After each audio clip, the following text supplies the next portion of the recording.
Welcome to Washington Focused. I'm your host, Spencer Pauly, the Western Washington reporter for the Center Square. And with me today is our Eastern Washington reporter, Tim Clauser. Today we're talking about his recent story on the state legislature passing a bill that would eliminate medical debt from consumer credit reports. So, Tim, can you first start off by giving us a quick overview of this Senate bill? And it's got to be such a big deal for Washington residents, right? Yeah, well, essentially, this bill prohibits healthcare providers or credit reporting agencies from reporting any medical debt to consumer credit companies. So the companies that keep track of your credit score that you have to give to people when you're trying to get into a house. So essentially, none of your medical debt is going to impact your credit score anymore. And if a healthcare provider reports that medical debt to a consumer credit company, it then voids the debt altogether, making it unenforceable. So essentially, it kind of clears the way for people to refuse to pay their bills if so they choose. Now, you'll still have the bill. You'll still seemingly have to pay it. But if you can't pay it, there's not going to be any consequences. And if they do report that debt and it affects your credit, you're able to file claims under the Consumer Protection Act in Washington to get damages back from that. I see. Because when I first read your story, I said, sweet, whenever you have medical debts pile on, that's always can cause some scares and some concerns. But, now you just mentioned some of the issues that might come with this sort of bill. But I want to talk real quick about some of the people that you quoted in this article, including Representative Donaghy. Now, what did they say about this bill?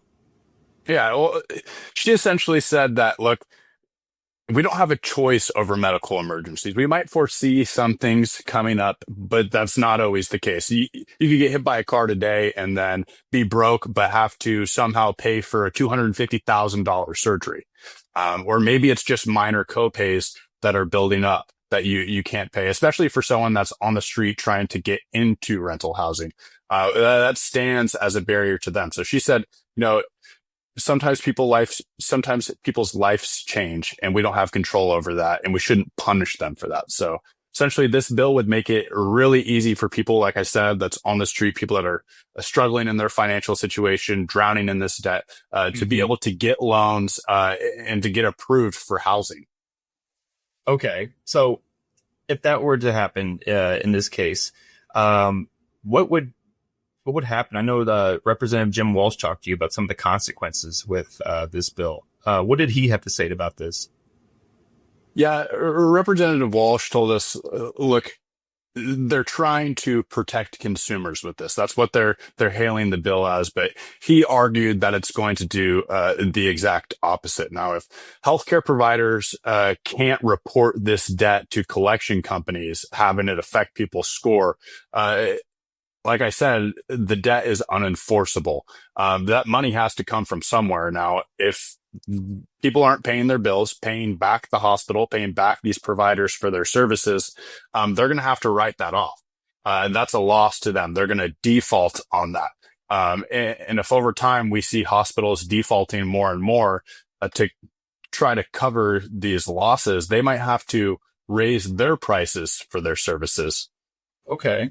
Now, if they raise their prices over time, that's going to make it harder for people that this bill is trying to protect people on the streets that are in a financially difficult situation. If they know they can't pay for the services up front, or the hospital knows that they can't pay for the services, they might be denied those services altogether. True. That's a good point, but part of me thinks maybe that's a little speculative.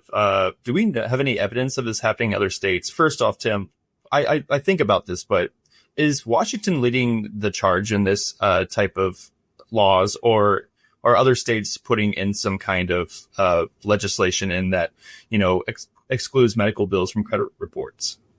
No, Washington's definitely not unique in passing this law. Several other states, I can't name them off the top of my head, but I know at least three have passed legislation similar to this, prohibiting providers from reporting this debt to credit companies. The Biden administration, on their way out last summer, or I believe the spring before that, they proposed a rule at the federal level that would do essentially this. Now, the Trump administration didn't stop that.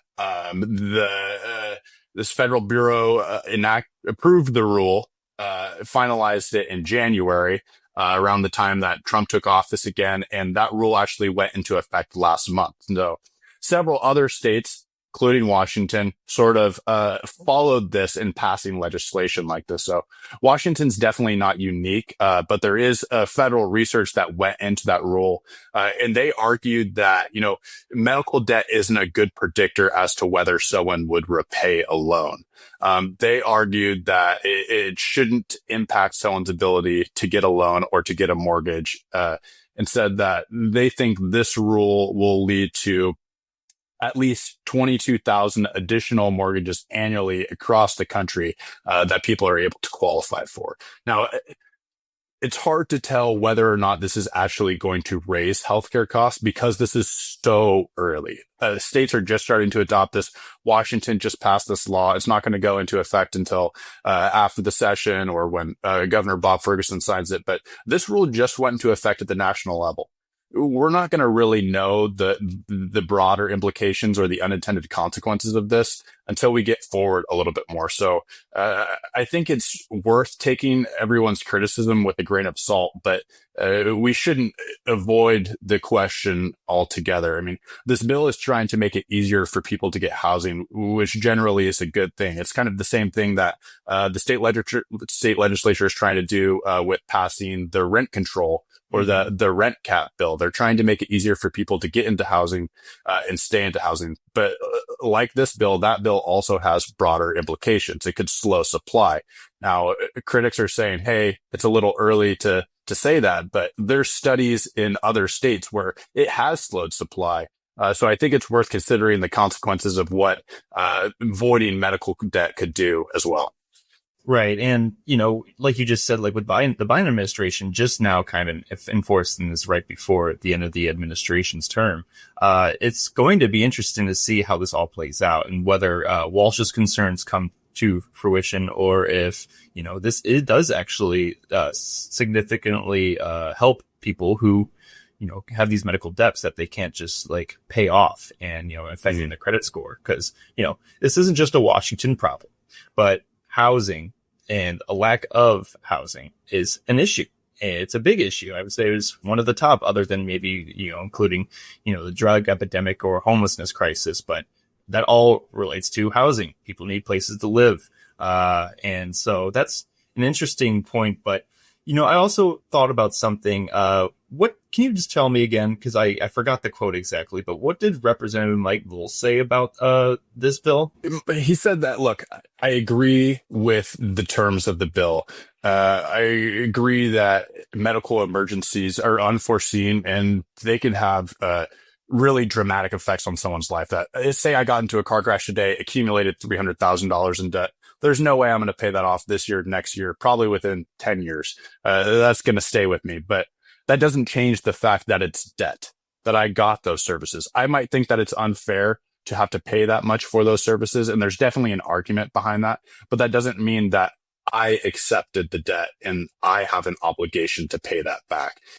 He wanted that obligation to stay there. Obviously, the majority party decided to eliminate that, but it's now up to Governor Ferguson to sign this into law.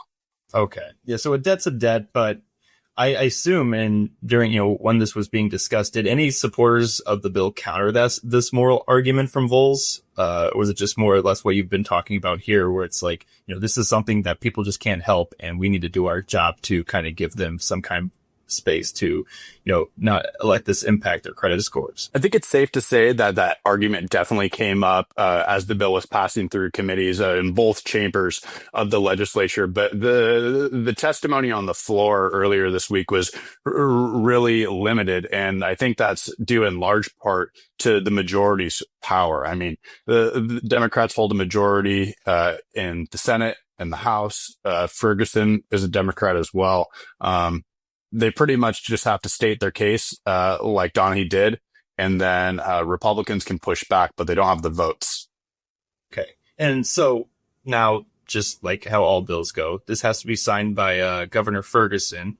Is there any way, I don't know if you can, predict, but can we assume that he will take this bill and sign it into law?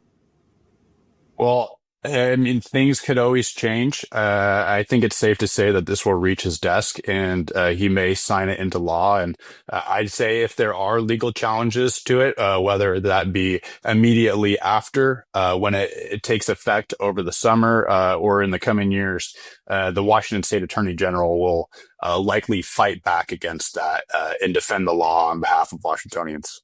Okay. I only say that just because, this is, Governor Ferguson's just now entering his role now, but he already rejected new progressive taxes. Now, granted, that's a totally different thing here than we're talking about medical debt. But with Governor Ferguson's track record so far into his new career here as a governor, I just feel like holding my breath on whether or not we can assume he signs a bill into law. But I wanted to hear your take on that. But Tim, I have one more question about this before we go, and that's for viewers who might be dealing with medical debt themselves. What's one thing that they should know about this bill, or their options right now, if this is something? I mean, this bill is for exactly who you said, people with absorbent amounts of medical debt, people that aren't going to be able to pay it off. And, with them not able to pay it off and this clearing the way for them